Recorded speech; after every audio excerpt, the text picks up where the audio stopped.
Ako si Jubin Baconio Sibilla, isang magsasaka dito sa Barangay Binatagan.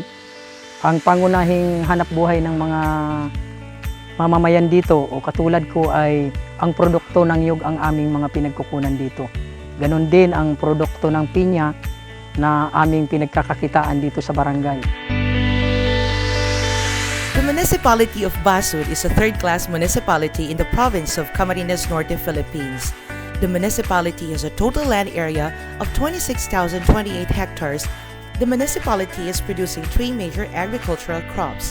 Coconut land occupies the largest area that has 10,324 hectares, 586 hectares planted to pineapple.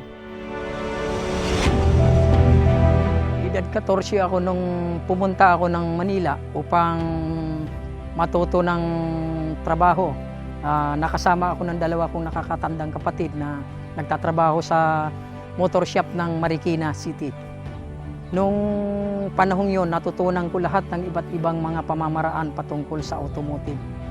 At nakapagpatayo ako ng motor shop na sarili sa Antipolo. Subalit yung mga kinita kong yun ay hindi ko napagpahalagahan dahil sa napunta ako sa mga masabi nating bisyo na nakapagpabagsak sa aking kabuhayan.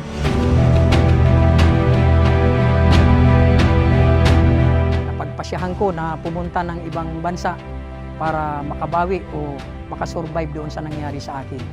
Subalit pagdating ng ibang bansa ay lalong nagkaroon din ako ng malaking problema na siyang nalagay ako sa isang masalimuot na pangyayari.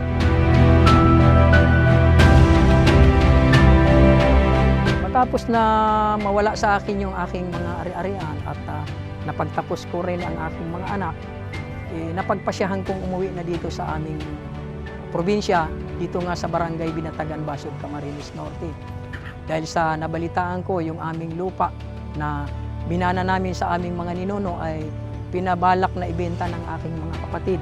Kaya napagpasyahan ko na bumalik dito para yun ay sinupin o ipagpatuloy na mapaganda ang kabuhayan ng aming lupang sinasaka. Doon ko nakita ang Barangay Binatagan ay nangangailangan ng kalinga ng ating gobyerno. Kaya napagpasyahan ko na maghanap ng mga institusyon o magkaroon ng isang kinatawan ng gobyerno na tutulong sa aming barangay. Dahil nakita ko na kung ang aming barangay ay unang-una ang mga produktong nanggagaling dito ay magkakaroon kami ng mga daan o kalsada, farm to market road na sinasabi, ay ito ay malaking tulong ito sa aming mga magsasaka. Kaya laking pasasalamat ko nung dumating ang mga kinatawan ng Provincial DAR o Department of Agrarian Reform sa nadinala ang proyektong Links Farm dito sa aming barangay. Taong 2019, pumasok ang DAR dito, dala ang proyekto ng Links Farm upang turuan ang aming mga namamarangay patungkol sa mga kung paano kikita ng maganda o madadagdagan ang aming mga kinikita. The municipality of Basud became the site for Links Farm project, or linking smallholder farmers to market with microfinance.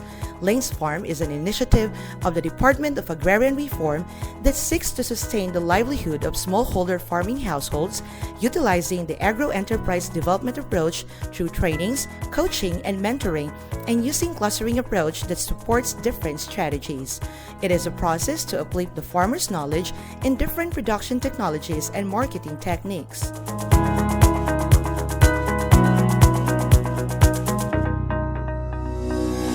Wala pa ang programa ng Links Farm, ang kinikita namin dito sa aming mga magsasaka ay napakaliit dahil sa ang presyo nito, ang nagdidikta nito ay ang local trader. Ang kinikita namin dati ay halimbawa piso, ito ay naging doble halos o 150, malaking karagdagang sa aming mga magsasaka.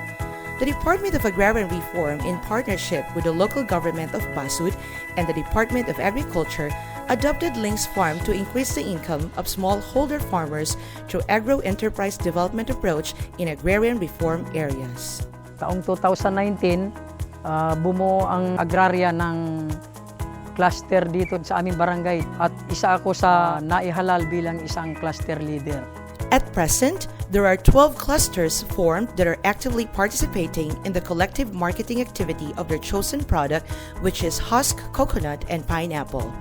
However, the implementation of the 2019 site was greatly affected by the COVID-19 pandemic.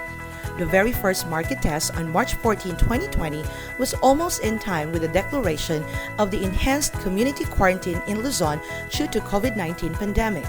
But despite the pandemic, the cluster members were able to collectively market their coconut to Franklin Baker Company of the Philippines.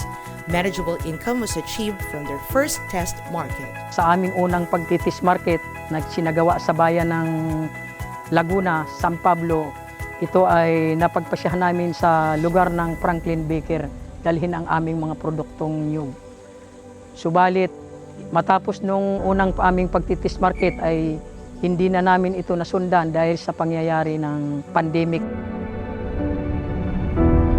Lahat ng magsasaka, lalo ang pangunahing pinagkukunan ay bunga ng nyug, ay nag-aantay kami na magkaroon sana ito ng patuloy o maipagpatuloy namin ang pagbebenta sapagkat kung dito lang sa local market namin dadalhin ang aming mga produkto, ang laki ng agwat ng kita nito.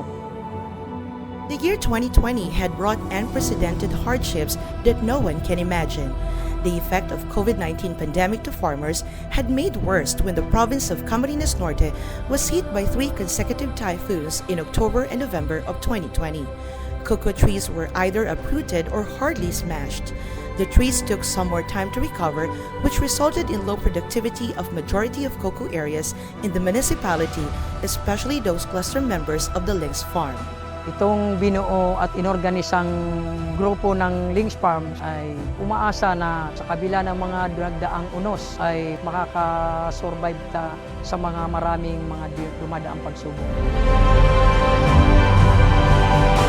This 2021, with their enthusiasm to make a difference in their lives, the cluster members stood firm on their commitment to the Links Farm project. At present, they are pulling their meager harvest and the leftover of typhoons, the new sprouts from the damaged cocoa trees signal a new beginning for them. Sa pamamagitan ng Links Farm Project ay ang aming kooperatiba dito sa Kaayunan Multipurpose ay nabiyayaan ng isang truck na siyang magagamit namin sa mga pagdi-deliver sa merkado ng mga produktong nyug at ganon din ng mga produktong pinya na siyang magiging karagdagang kita namin sa aming mga magsasaka.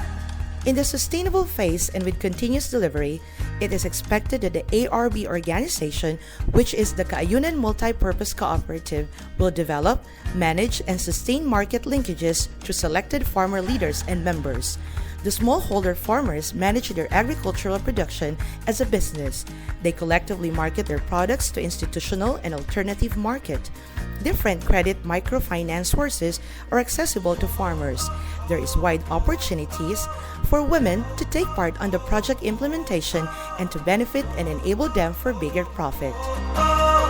Sa ngayon, alam kong kung magkakaisa at magtutulong-tulong, magkakaroon ng magandang kinabukasan ang aming mga magsasaka dito. Indeed, Links Farm is hope.